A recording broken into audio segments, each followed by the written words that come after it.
அன்புக்குரிய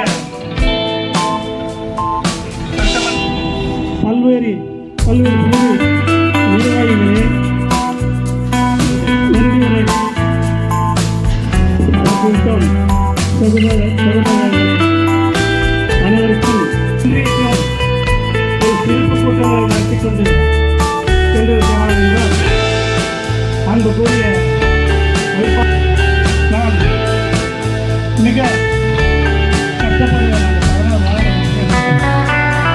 இன்றைக்கு நீங்கள் குழந்தைகள் மாநகர சேர்த்து குறிப்பிட்டு இந்த கூட்டத்தை ஆதரிக்கிறார்கள் என்றால் மிக மிக நன்றியை தெரிவித்துக் கொள்கிறேன் என்னுடைய சார்பாக. அன்றைக்கு இப்படி இப்பேற்பட்ட கூட்டங்கள் நடத்த முடியவில்லை. இன்றைக்கு சிறப்பான கூட்டங்களை மாவட்ட செயலகம் மாநகர செயலாளர் மிக எனக்கு பெருமையாக இருக்கிறது. இப்படியே இன்னும் இந்த கூட்டத்தை நடத்தி இன்னும் மேலும் வளர்ச்சி வர வேண்டும் என்று மிக மிக ஆர்வமாக நான் எதிர்பார்த்துக் கொண்டு இந்த மாவட்ட செயலாளருக்கும் மாநகர செயலாளருக்கும் வாழ்த்துக்கள் நம்பிக்கை எடுப்படுகிறேன்.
நன்றி.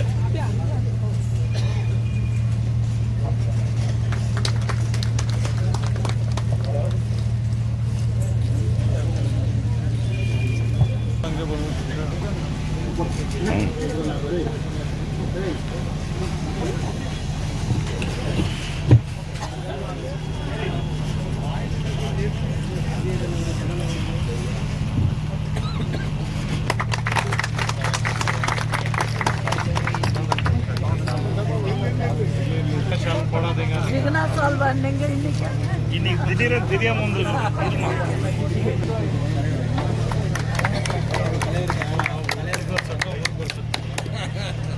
திருப்புரை ஆற்ற வந்திருக்கக்கூடிய நமது ஆற்றல் மிகு மாவட்ட செயலாளர் அண்ணன் வை பிரகாஷன் அவர்களே, முன்னாள் சட்டமன்ற உறுப்பினரும் இருக்கிறோம். இப்போது கொடுத்திருந்த கடைசியாக கொடுத்திருந்த அணிகளுடைய அமைப்பாளர், துணை அமைப்பாளர் உள்ளிட்ட செந்தில்குமார் அவர்களே, இந்த கூட்டத்தை சிறப்பாக ஏற்பாடு செய்து கழகத்தை வளர்ச்சி பாதையில் நடத்தி கொண்டிருக்கும் மாநகர செயலாளரும் மதிப்புக்குரிய வணக்கத்துக்குரிய மேயருமாக எஸ் சத்யா அவர்களே, நமது பாதைக்கு கொண்டு வந்தார். அங்க தெரிஞ்சதெல்லாம் காங்கிரஸ், கம்யூனிஸ்ட் இதாக இருந்துச்சு. அந்த மாதிரி பகுதியே அந்த தலையை ஒன்றியத்தை ஒருங்கிணைந்த தலையை ஒன்றியம் இன்னைக்கு 3 ஒன்றியம் இருக்குது. அந்த அளவுக்கு அது 3 ஒன்றியம் ஆகிறதுக்கு காரணம் எட்டி கூட பார்க்க மாட்டாங்க. இந்த ஒசூர் பகுதி, தனி பகுதி என்ன அது சுத்தமா போக மாட்டாங்க. யார் அவ்வளவு தூரம் போவாங்கன்னு நாங்க தான் நடத்துறோங்க. அந்த மாதிரி நடத்தி கூட்டம் சேரலன்னா எங்க மூஞ்சிக்கு பார்க்க முடியாது. நான் நகர செயலாளர் இருக்கும்போது அவ்வளவுதான், அவர் ஒன்றிய செயலாளர் இருக்கும்போது தான் எங்க நான் கூட்டமே வரலன்னு சொல்லி நாங்களே பேசிக்கோங்க. அந்த அளவுக்கு கஷ்டப்பட்டு இந்த கட்சியை வளர்த்தா இங்கே மேடையில சும்மா உட்காந்து வளர்த்துருக்காங்க. வளர்த்து இன்னைக்கு பெரிய ஆலமரமாக வளர்ந்திருக்கிறது. அதை அனைவரும் காத்து இந்த ஊர் திராவிட முன்னேற்ற கழகம் உதயசூரியன் தான் வெற்றி பெறும் சொல்லி அனைவரும் இந்த கூட்டத்தின் வாயிலாக உறுதி போட வேண்டும். அதே போல நான் மாவட்ட செயலாளருக்கு ஒரு விண்ணப்பம் கொடுக்கிறேன். இந்த கூட்டத்தில் அலசனத்தம் ரோட்ல ஒரு 400 வீடு கட்டிக்கிறாங்க. அந்த வீடு வந்து முடிச்சு 2 வருஷம் ஆயிருக்கணும். அடுக்குமாடி வீடுங்க. நம்ம தலைவர்கிட்ட எல்லாரும் விண்ணப்பம் கொடுத்துக்கிறாங்க. பெரும்பாலும் நம்ம கட்சிக்காரங்க நிறைய பேர் கொடுத்துக்கிறாங்க வீடு இல்லாதவங்க. போரில் அவ்வப்போது வீழ்ந்தாலும் அழியா கழக கொள்கை தேரில் வளம் வந்தவர் நம்முடைய மாண்புமிகு முன்னாள் தலைவர் கலைஞர் அவர்கள். வீணில் காலம் கழிக்காமல் வானில் பணி செய்யும் சூரியனை போல் அரசியல் போரில் வீழ்ந்தாலும் அழியா கழக கொள்கை தேரில் வளர்ந்தவர் நம்முடைய மாண்புமிகு தலைவர். சிந்தாமல் சிதறாமல் காலத்தை சிகரமாய் நினைத்து நேரத்தை விவரமாய் நடந்து கொண்ட ஒரு வேகமுள்ள தலைவர் என்று சொன்னால் உலகத்திலே இது போன்ற தலைவர் நமக்கு இனிமேல் கிடைக்கப் போவதில்லை, பிறக்கப் போவதில்லை என்பதுதான் உறுதி. ஆனால் கலைஞர் அவர்கள் இருவர் பார்த்து கேட்கின்றார், நீங்கள் தீட்டிய திட்டங்களிலே உங்களுக்கு பிடித்தமான திட்டங்கள் எது என்று கேட்கிறார். கலைஞர் சொல்லுகிறார், அண்ணா மறுமலர்ச்சி திட்டம், உழவர் சந்தை, குடிசை மாற்று வாரியம், சமத்துவபுரம் போன்ற திட்டங்களை பட்டியலிட்டு இன்னும் ஏராளமான திட்டங்கள் சொல்லலாம் என்று சொல்கிறார்கள்.